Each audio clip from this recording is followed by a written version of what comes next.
Mga kaibigan ko, eto't ginagamit na namin yung fire table namin. Unang gamit ito. Medyo napahaba yung panggatong, pero napakaganda niya. Mainit siya, mga 5 talampakan. Mainit pa rin ang ramdam, kaya perfect ito lalo na sa winter.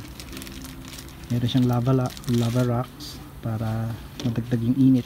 Sa ilalim din ramdam mo yung init, kaya maganda. Si Juniorita nagluluto, gumagawa ng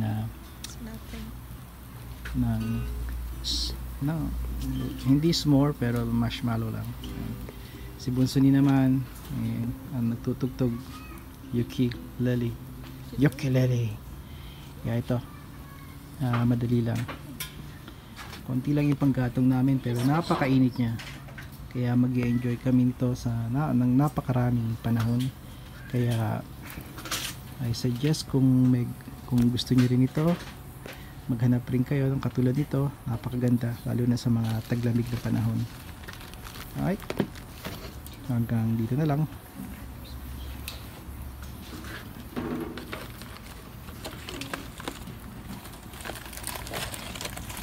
Apa?